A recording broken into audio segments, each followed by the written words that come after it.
بدلیں زندگی۔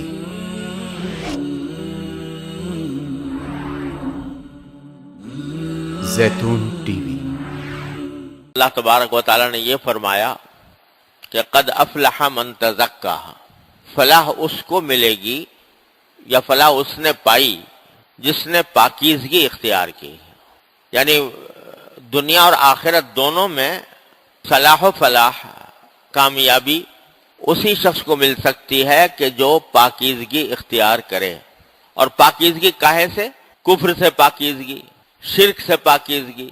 بدعات سے پاکیزگی، گناہوں سے پاکیزگی، نافرمانیوں سے پاکیزگی، اللہ تبارک و تعالیٰ کا حکم نہ ماننے سے پاکیزگی۔ جو آدمی اس دنیا میں اللہ تعالیٰ کا حکم مان کر اپنے آپ کو پاک صاف کرے گا اسی کو فلاح نصیب ہوگی۔ تو تزکا کا لفظ یعنی پاکیزگی حاصل کرنے کا لفظ بڑا جامع اور بڑا شامل لفظ ہے، ہر قسم کی پاکیزگی۔ اور ایک تو ہوتی ہے جسم کی پاکی، اس کے لیے عام طور سے لفظ استعمال ہوتا ہے طہارت، جسم کی پاکیزگی کے لیے، جسم کو صاف ستھرا رکھنا، اس کے لیے لفظ استعمال ہوتا ہے نظافت، ستھرائی۔ اور دل کی پاکیزگی اور نفسانی خواہشات کی پاکیزگی، اس کے لیے لفظ آتا ہے تزکیہ۔ تو یہاں ذکر ہے نفس کی اور دل کی پاکیزگی کا، کیونکہ جب دل پاکیزہ ہوتا ہے تو انسان اللہ تعالیٰ کا ہر حکم ماننے کو تیار ہوتا ہے، اپنے آپ کو آمادہ کرتا ہے کہ اللہ تعالیٰ کا ہر حکم مانے۔ جب ہر حکم ماننے کے لیے تیار ہو جاتا ہے تو پھر جسم کی پاکیزگی بھی حاصل ہو جاتی ہے، کیونکہ اللہ کا حکم ہے کہ جسم کو پاک رکھو، اور اس سے صفائی ستھرائی بھی حاصل ہو جاتی ہے، اس واسطے کہ اللہ اور اللہ کے رسول صلی اللہ علیہ وسلم نے صاف ستھرا رہنے کی بھی تلقین فرمائی ہے۔ اور پھر جو نفسانی پاکیزگی ہے، یعنی کفر سے علیحدگی، بدعات سے علیحدگی، شرک سے علیحدگی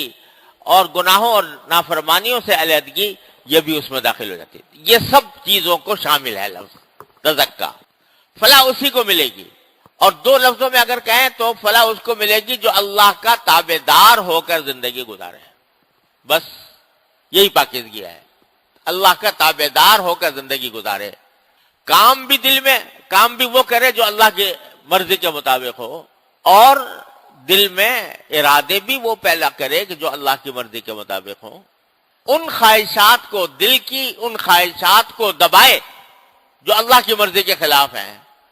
اور ان خواہشات کو اوپر لائے اور ان پر عمل کرے جو اللہ تعالیٰ کی رضا کے مطابق ہو۔ یہ خلاصہ ہے تزکا کا۔ اب اس کو حاصل کیسے کیا جائے، اس پاکیزگی کو؟ اس کے لیے اللہ تبارک و تعالیٰ نے دو طریقے بتائے ہیں مختصر، اور ایک رکاوٹ کا ذکر کیا ہے جو اس پاکیزگی کو حاصل کرنے میں جو چیز رکاوٹ بن جاتی ہے، اس رکاوٹ کا ذکر فرمایا ہے، اس رکاوٹ کو دور کرنے کی ضرورت ہے۔ دو طریقے تو یہ بیان فرمائے کہ وَذَكَرَ اسْمَ رَبِّهِ، پہلا طریقہ پاکیزگی حاصل کرنے کا، دل کی پاکیزگی حاصل کرنے کا ایک طریقہ یہ ہے، ایک راستہ یہ ہے کہ اپنے پروردگار کا ذکر کرے، اپنے پروردگار کی یاد دل میں بٹھائے، اللہ تبارک و تعالیٰ کے ذکر کی کثرت کرے۔ ذکر اسم ربہ، اپنے پروردگار کے نام کا ذکر کرے۔ اور اگر دیکھو تو اگر کسی آدمی کے دل میں اللہ تبارک و تعالیٰ کی یاد بس جائے، اس کا ذکر زبان پر ہو، خیال دل میں ہو، تو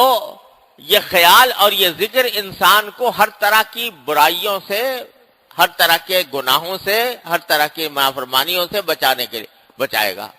چور چوری کیوں کرتا ہے؟ اس لیے کرتا ہے کہ اللہ کو بھول گیا، اللہ بچائے۔ بدکاری کرنے والا بدکاری کیوں کرتا ہے؟ اس لیے کرتا ہے کہ اللہ تعالیٰ کو بھول گیا۔ دھوکہ دینے والا کیوں دھوکہ دیتا ہے؟ اس واسطے کہ اس نے اللہ تبارک و تعالیٰ کو بلا رکھا ہے۔ اگر اللہ کی یاد ہوتی دل میں تو وہ کبھی بھی کسی نافرمانی پر آمادہ نہ ہوتا۔ حضرت عبداللہ بن عمر رضی اللہ تعالیٰ عنہ کا یہ واقعہ منقول ہے کہ وہ کہیں کسی چرواہے سے، انہوں نے سفر کے دوران چرواہے سے کہا کہ تم مجھے بکری میں اس کا دودھ دے دو، میں مسافر ہوں۔ تو اس پر چرواہے نے کہا کہ بکری اگر میری ہوتی تو میں ضرور دے دیتا، لیکن یہ بکری میرے پاس امانت ہے، کسی نے مجھے چرانے کے لیے دی ہوئی ہے، میں اس کا مالک نہیں ہوں، اس کے دودھ کا مالک بھی نہیں ہوں، اس کی اجازت کے بغیر میں دے نہیں سکتا، معذرت خواہ ہوں۔ حضرت ابن عمر نے ان کو ایسے ہی آزمانے کے لیے کہا کہ ایسا کرو، میں تمہیں ایک ترکیب بتاتا ہوں کہ تم مجھے یہ بکری فروخت کر دو، میں تمہیں پیسے دے دیتا ہوں، اور جب مالک کے پاس جاؤ وہ پوچھے کہ بکری کا کیا ہوا تو کہہ دینا بکری کو بھیڑیا کھا گیا، اور بھیڑیا کھاتے ہی رہتے ہیں بکریوں کو، تو کوئی ایسی بات نہیں ہوگی، تمہارا فائدہ یہ ہوگا پیسے تمہیں مل جائیں گے، اور میرا فائدہ یہ ہوگا کہ بکری اپنے ساتھ رکھوں گا، جب بھی سفر کے دوران مجھے ضرورت پیش آئے گی تو اس کا دودھ لے کر پی لوں گا، دونوں کا فائدہ ہے۔ اس نے عبداللہ بن عمر کو یہ کہتے ہوئے سنا تو بے ساختہ اس کی زبان پر جو لفظ آیا وہ یہ کہ یا ھذا فأین اللہ، یہ تم جو بات مجھے بتا رہے ہو یہ میں کر تو لوں یہاں جنگل میں تنہائی میں، لیکن اللہ میاں کہاں گیا، اللہ کہاں گیا؟ اس وقت حضرت عبداللہ بن عمر نے کہا جب تک تیرے جیسے انسان اس دنیا میں موجود ہے انشاءاللہ کوئی کسی کا حق نہیں مار سکتا۔ تو یہ حق جو مارتے ہیں لوگ دوسرے کا، وہ کیوں مارتے ہیں؟ اس لیے کہ خدا کی کے سامنے ہونے کا احساس دل سے ختم ہو گیا۔ تو ذکر اللہ تبارک و تعالیٰ کا ذکر وہ چیز ہے جو انسان کے دل میں اللہ تعالیٰ کی یاد بٹھاتی ہے، اللہ تعالیٰ کے سامنے پیش ہونے کا احساس تازہ کرتی ہے کہ ایک دن مجھے اللہ کے سامنے پیش ہونا ہے۔ جب یہ بات دل میں بیٹھ جاتی ہے تو پھر وہ انسان کو پاکیزہ بناتی ہے، اس کے اندر پاکیزگی پیدا کرتی ہے، وہ گناہوں سے اس کو بچاتی ہے، کسی کا حق مارنے سے بچاتی ہے، حرام آمدنی حاصل کرنے سے بچاتی ہے۔ تو ذکر اسم ربہ کہہ کر اللہ تبارک و تعالیٰ نے ایک طریقہ یہ بتایا پاکیزہ ہونے کا کہ اللہ کا ذکر کثرت سے کیا کرو، چلتے پھرتے اٹھتے بیٹھتے اللہ تبارک و تعالیٰ کا نام لو۔ آج دیکھو ہم اگر سوچیں تو ہر وقت دل و دماغ پر کچھ نہ کچھ خیالات مسلط رہتے ہیں، بعض ایسے ہیں کہ جن کی تو فوری ضرورت ہوتی ہے، بھئی کہیں جانا ہے تو دیکھنا ہے بھئی کون سی سواری میں بیٹھوں، کیا کروں، کوئی اپنے گھر والوں کے لیے کوئی سودا لانا ہے تو آدمی سوچتا ہے، ضرورت کی بات سوچتا ہے، لیکن اکثر اوقات وہ باتیں دماغ میں گھومتی رہتی ہیں جن کی فوری کوئی ضرورت نہیں، خیالات کا ایک طوفان ہے جو چل رہا ہے، مسلسل چل رہا ہے، وہ خیالات کا ایک طوفان سے کوئی کسی انسان کا دماغ خالی نہیں ہر وقت، اور اگر سوچو وہ جو خیالات آ رہے ہیں ان سے کچھ فائدہ پہنچ رہا ہے، اکثر و بیشتر وہ ہوں گے ایسے خیالات جن سے فائدہ کچھ نہیں، ویسے ہی دماغ کے اوپر چکی چل رہی ہے خیالات کی۔ اگر اس خیالات کی رو کا رخ اللہ تعالیٰ کی طرف موڑ دو، اللہ تعالیٰ نے مجھے یہ نعمت عطا فرمائی، اللہ تعالیٰ نے مجھے یہ مرا کام کرا دیا، اللہ تبارک و تعالیٰ نے مجھے یہ فائدہ پہنچا دیا، اس خیالات کا رخ اللہ تبارک و تعالیٰ کی طرف موڑ دو،